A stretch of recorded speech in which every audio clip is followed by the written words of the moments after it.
The breaking news that's coming in at the moment, Prime Minister Narendra Modi addresses the UN Climate Action Summit at the United Nations headquarters.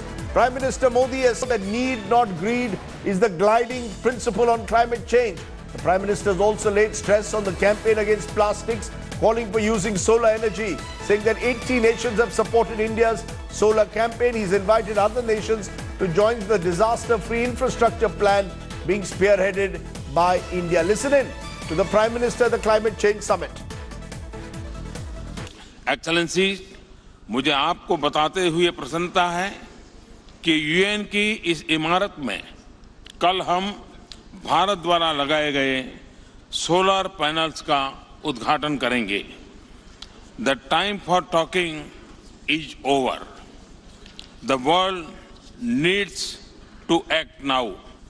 इस साल भारत के स्वतंत्रता दिवस 15 अगस्त को हमने single use plastic से मुक्ति के लिए जन आंदोलन का आह्वान किया है। मैं आशा करता हूं कि इससे वैश्विक स्तर पर सिंगल यूज प्लास्टिक के खिलाफ जागरूकता और बढ़ेगी। हम 2022 तक रिन्यूएबल एनर्जी में अपनी कैपेसिटी को 175 गीगावाट तक ले जा रहे हैं और आगे हम इसे 450 गीगावाट तक ले जाने के लिए प्रतिबद्ध है। हम अपने परिवहन क्षेत्र में ई मोबिलिटी को प्रोत्साहन दे रहे हैं। हम पेट्रोल और डीजल में बायोफ्यूल की मिक्सिंग की बड़ी मात्रा में बढ़ोतरी कर रहे हैं और वाटर रिसोर्स डेवलपमेंट के लिए मिशन जल जीवन शुरू किया है और अगले कुछ वर्षों में इस पर लगभग $50 बिलियन का खर्च करने की हमारी योजना है। Let's then turn to our top story tonight, because as the Prime Minister spoke at the Climate Change Summit, the attention was still on what he had said 24 hours ago. Because remember, that's when Prime Minister scored what is being described as a diplomatic coup in front of US President Donald Trump last night in Houston by defending the scrapping of Jammu and Kashmir status and then striking out against Pakistan-based terror. Mr. Modi, as well as Donald Trump, called out radical Islamic terrorism and vowed to fight it jointly. All this happening ahead of the UN General Assembly session, putting the scanner firmly on Pakistan. It's our top story tonight. देश के सामने 70 साल से एक और बड़ा challenge था, जिसे कुछ दिन पहले भारत ने फेयरवेल दे दिया है। Prime Minister Narendra Modi could not have got a bigger endorsement. With US President Donald Trump in the audience at the Houston's jam-packed NRG Stadium, the PM declared the reasons for scrapping Jammu and Kashmir's special status.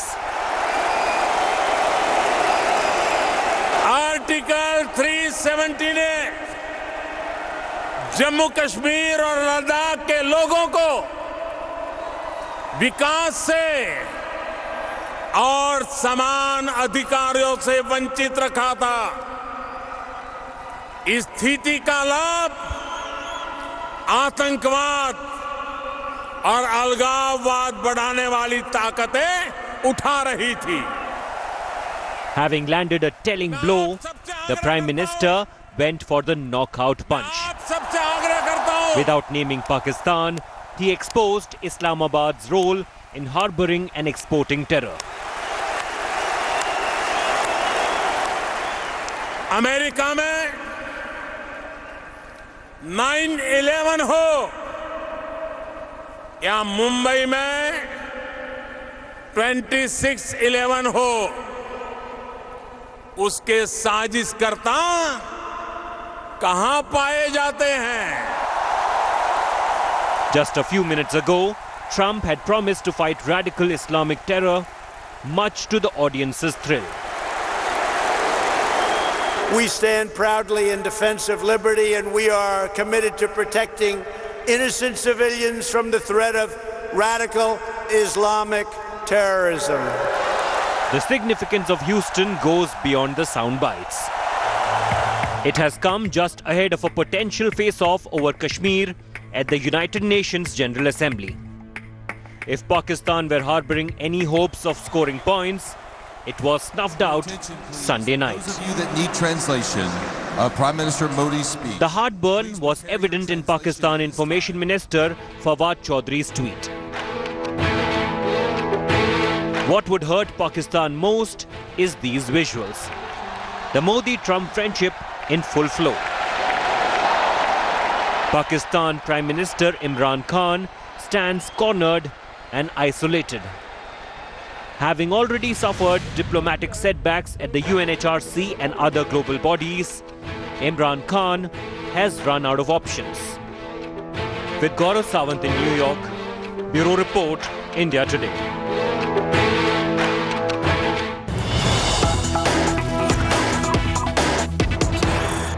Okay, let's go straight across to our correspondent Gaurav Sawant. He's waiting on there at the UN General Assembly because Pakistan Prime Minister Imran Khan will now meet the US President, we are told, at around 10:30 p.m. tonight. Gaurav, you're joining us at this meeting. You're there at the moment in New York. Give us a sense of what can we expect from this Imran-Trump meeting, given the strong stand that both Prime Minister Modi and President Donald Trump took yesterday when it came to Islamic terror and indeed terror emanating out of Pakistan.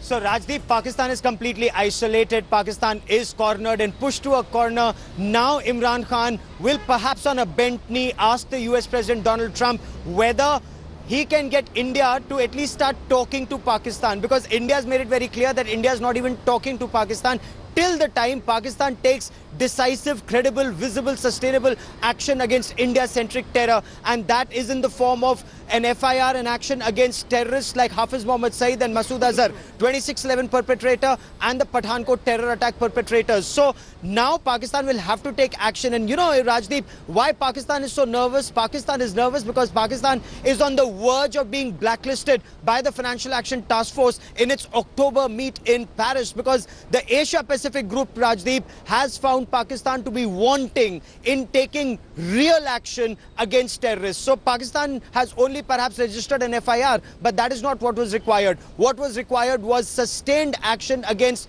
terrorists, closing down financial support to terrorist organizations. So Pakistan has, in a sham action, said that it will charge sheet Hafiz Mohammed Saeed for terror financing. But what terror has Hafiz Saeed financed? What action has Pakistan taken against him? In all of this, Pakistan has been found wanting. So, and Rajdeep, if I may, just look at the difference in the way India and Pakistan are being treated in the United States. When Prime Minister Narendra Modi flew into Houston, you had a large number of senators, congressmen, governors, mayors, all on the dais to receive Prime Minister Narendra Modi. The US President flew into Houston to be with Prime Minister Narendra Modi. On the other hand, when Pakistan's Prime Minister Imran Khan flew into New York, he had to borrow an aircraft. So he had to borrow an aircraft from the Kingdom of Saudi Arabia. He could not even get a red carpet. There was just a red mat on the floor when he walked down the stairs, and there was only Maliha Lodi, who herself is in the eye of a storm for tweeting fake pictures, along with Shireen Mazari, Pakistan's so-called human rights minister. So that is the difference between how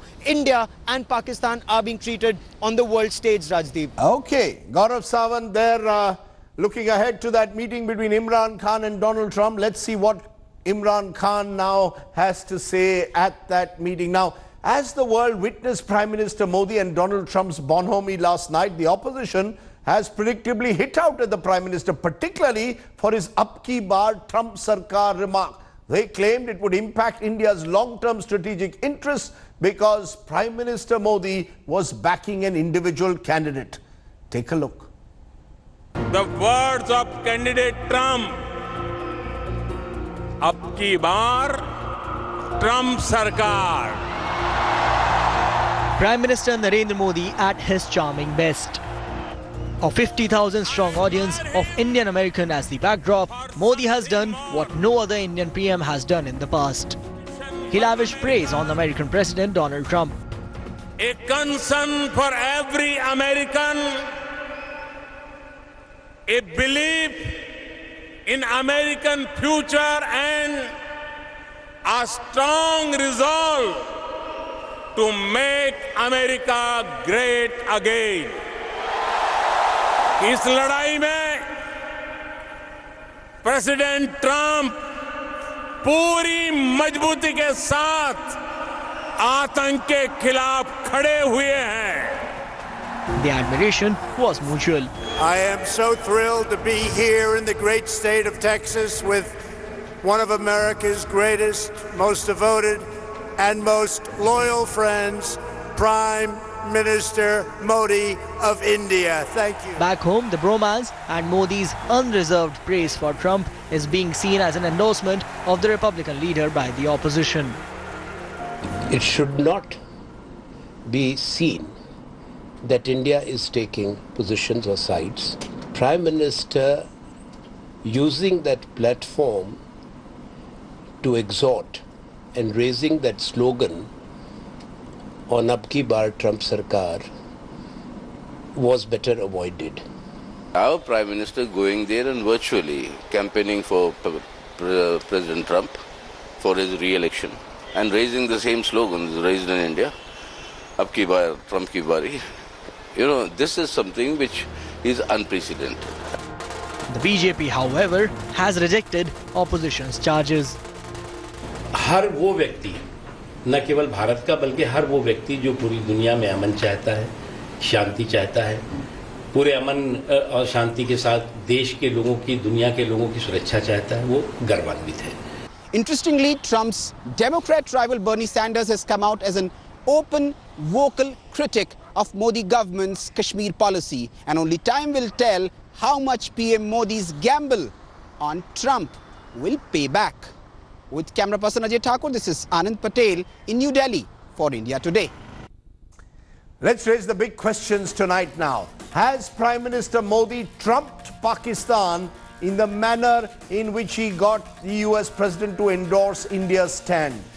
Was this a media spectacle in Houston or a real deal? A diplomatic coup or simply showmanship? Is Trump really firmly in India's corner? Some of the questions I want to raise tonight. KC Singh, former Secretary, Ministry of External Affairs, joins me. Mahed Ali is my guest from Pakistan, political analyst. Christine Fair, American political scientist, joining me from Washington, and Geeta Mohan, our foreign affairs editor, here in the studio. I want to come to you, Christine, first, on the ground there in America. How do you perceive what is being seen in India as a bromance between President Trump and Prime Minister Modi? Was it about optics, or do you believe it's gone well beyond that? I think that the opinion on this is just as diverse as it is in India. I personally find it very distasteful that the leaders of the world's largest and oldest democracies are explicitly interfering in each other's domestic politics by endorsing each other. So as an American whose electoral politics have been the subject of considerable past and ongoing international malfeasance, I personally find this very distasteful.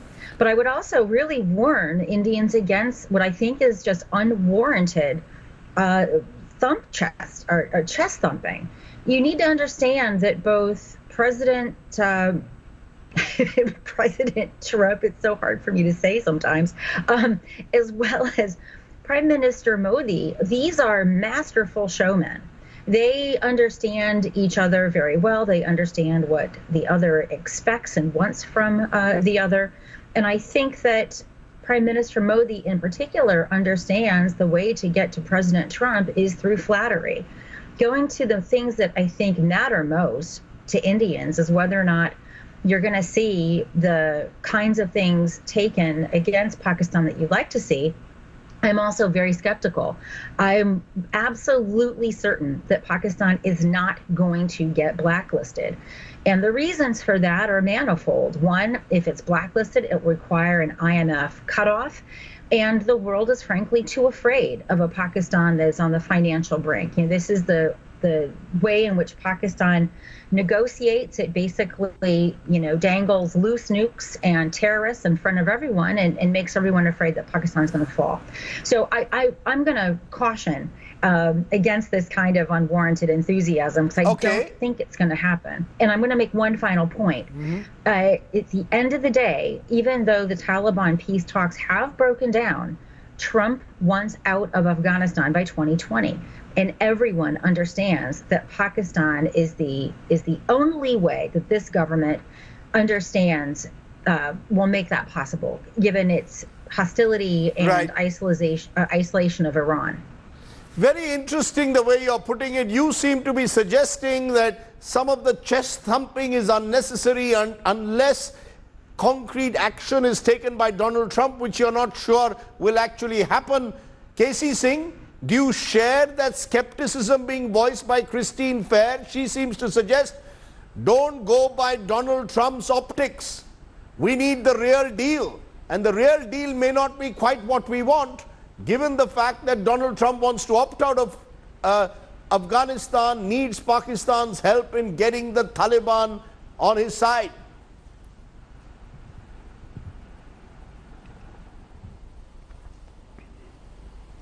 I largely agree with her, Rajdeep. We must separate the theatre and the drama from geopolitics and the reality of diplomatic positions.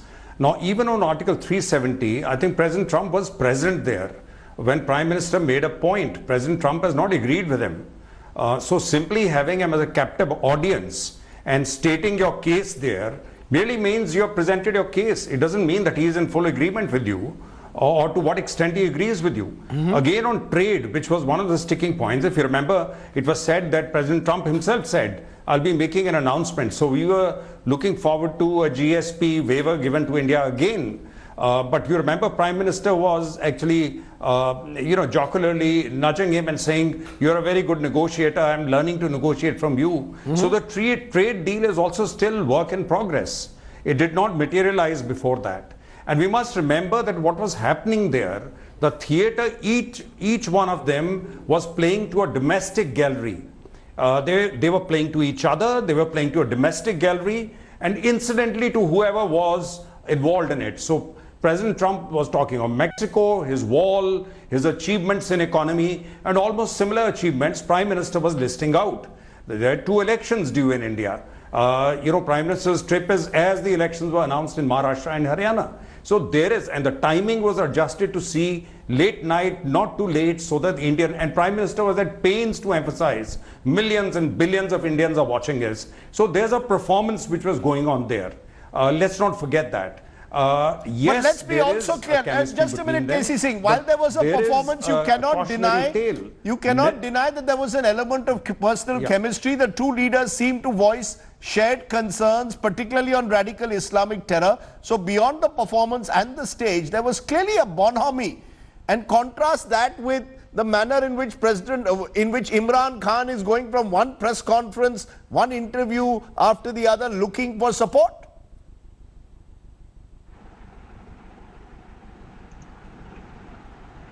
I agree with you. There is that. But also remember that President Trump is facing a very close election. You had 50,000 persons of Indian origin or Indian Americans there, and only 15% of them voted for President Trump last time. His overall vote, he was 3 million votes less than Hillary Clinton. It's only because of Electoral College he won. In this state itself, he only led by 300,000 votes. Now, all 50,000 were not from Texas. But I think he was looking for a benefit there. And so he was being a very good boy. He was playing along. And Prime Minister was laying it on. So there was a degree of that. But on Islamic terrorism, please remember, the 2 sides may mean different things. President Trump didn't define for us that by that he meant he will go after Pakistan.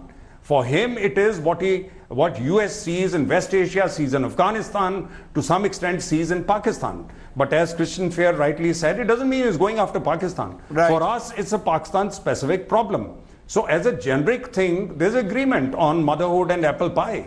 But it may mean different things for you. So when the details come out, we'll know after the meeting with Imran Khan, we'll know because he is not giving up his deal with Taliban yet. That's one of the things he's going to do, and India is not on the loop on that. So therefore, let's get from him what we can, which is trade if he lets us off the hook, which means you keep the rest on track. But on terrorism, it'll always be a larger game for Pakistan where you're only one part of it. I take your point. Mr. Singh. But Mahed Ali, while there is some skepticism particularly on Donald Trump's ability at times to deliver on what he promises. Let's be honest, the manner in which your Prime Minister today is in New York, virtually appealing to the international community to take heed of what's happening in Kashmir, to listen to the Pakistani viewpoint, will you concede that there is an element of desperation that has crept into Pakistan's foreign policy? The self-confidence of Mr. Modi is being contrasted with the seeming desperation of an Imran Khan. I just heard him at the Council for Foreign Relations and he sounded like someone desperate for some kind of global support. Well, of course, he has to be concerned. Imran Khan has to be desperate. He's and you're come rightly via putting it. Saudi Arabia.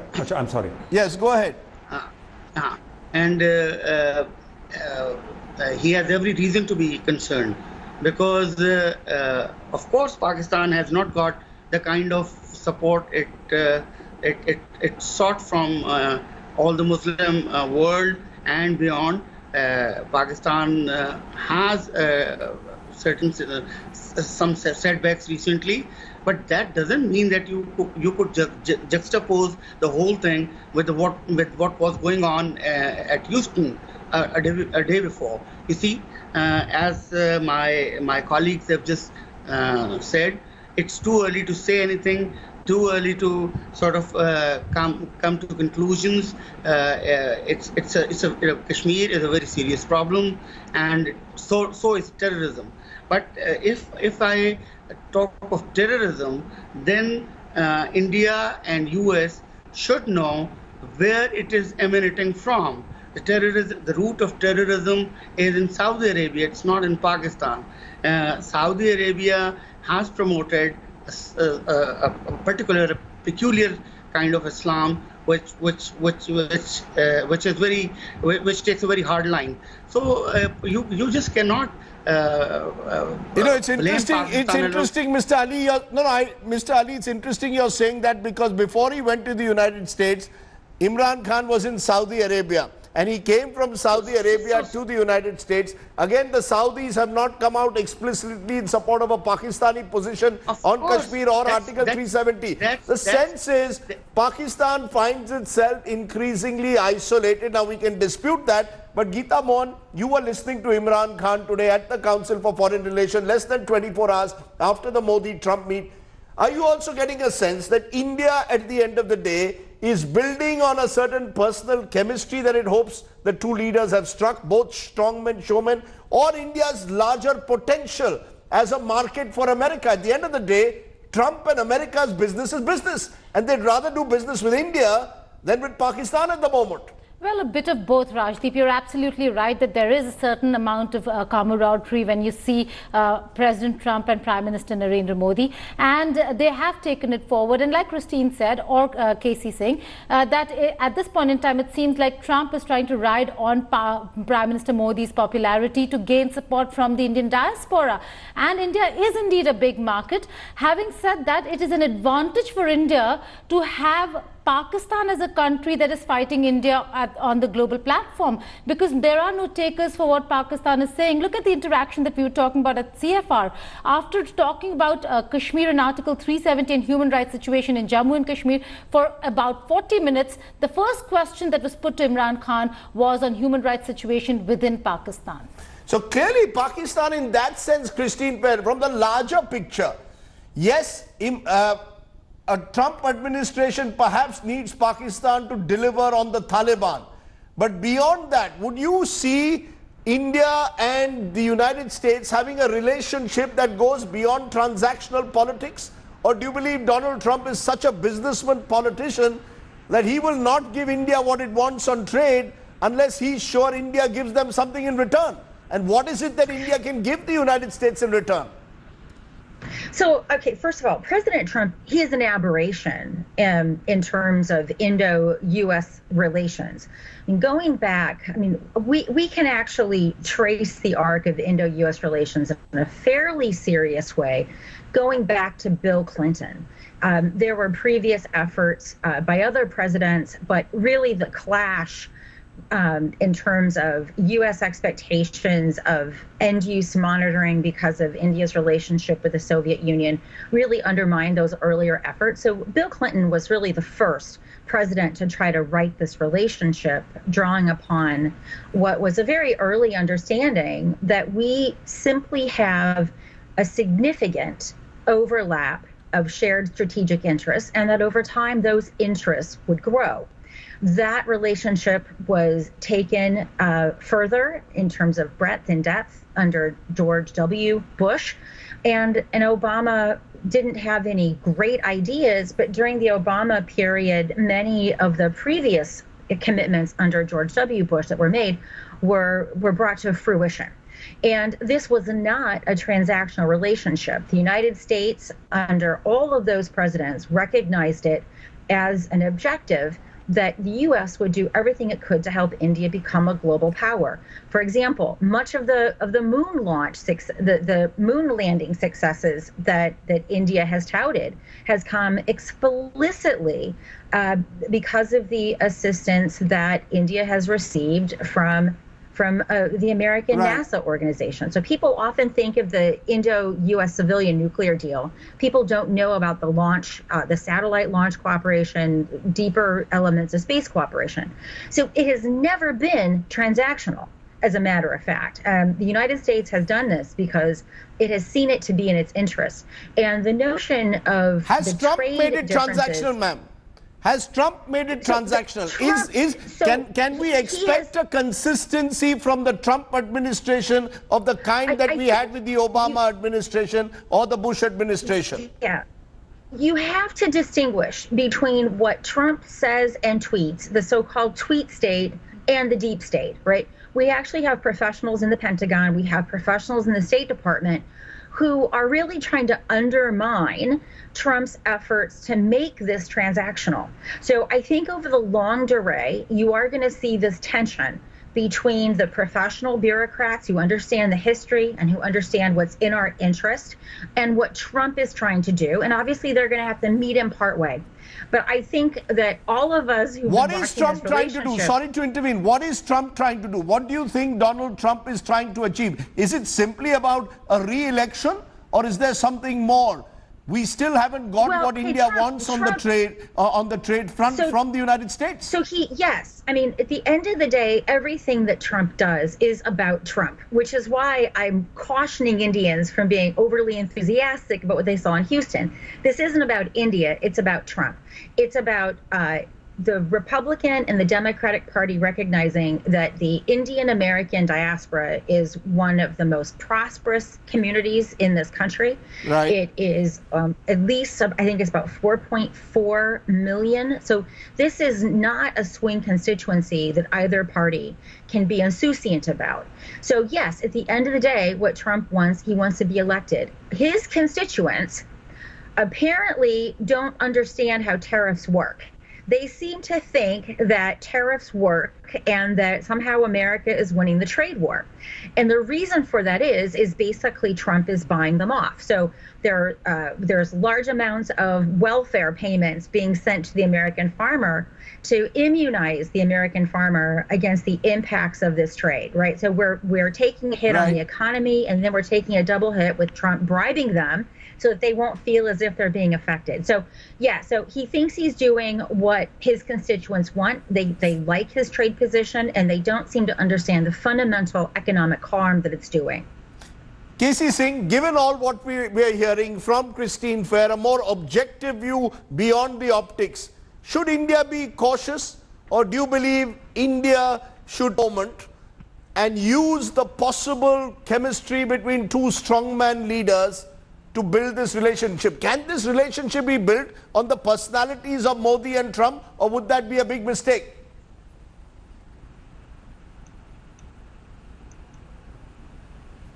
No, the personalities help. There is no doubt about it. So what happened in Houston yesterday will help resolve the trade conundrum. President Trump would want a deal, and he may climb down a bit, but he would want a win there. It doesn't mean he's going to put it aside. As Christian Fair is absolutely right. When the nuclear deal was stuck, George W. Bush just called his people in and said, this has to be done. Otherwise, the disarmament Ayatollahs in US, they had just dropped anchor. They were just not moving. So, American presidents can both speed up something as well as cause a complication. But I think the massaging of his ego yesterday should go some way. But to imagine that it's opened all the portals, that would be risky. Remember, let me end with a cautionary tale. Netanyahu was much closer to him than Mr. Modi is or probably can be.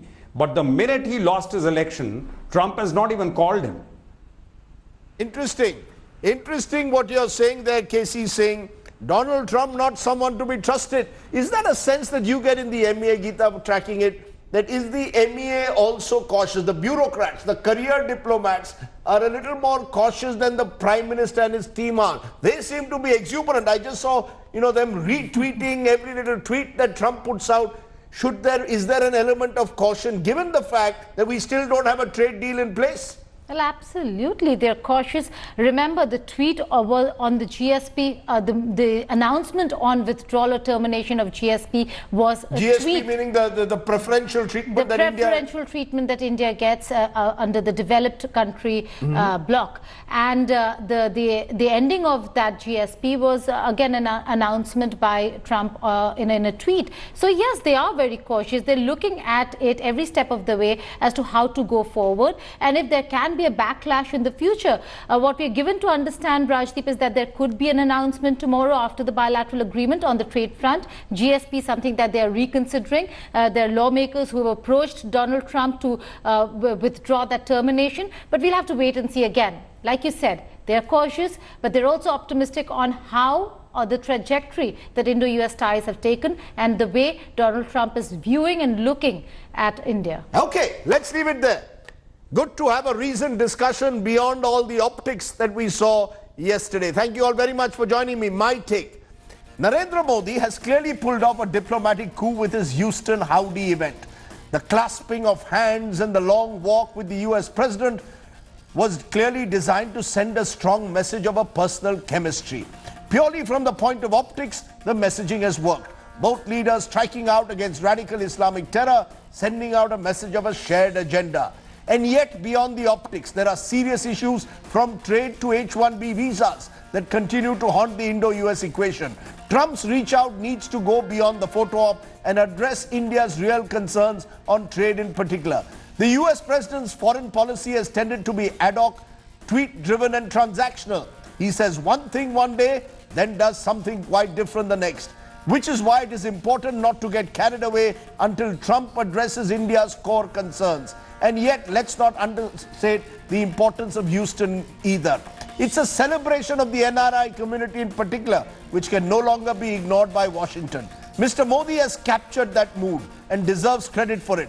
The question is, will this relationship of two showmen, strongmen leaders be confined to media spectacles or seriously address the nitty-gritty of diplomacy? For that, we must await for their one-on-one meeting that takes place tomorrow. Thanks for watching the video. For more such news and updates, please like, share and subscribe to India Today. Also check out our other great videos from our channel. We know you will love to.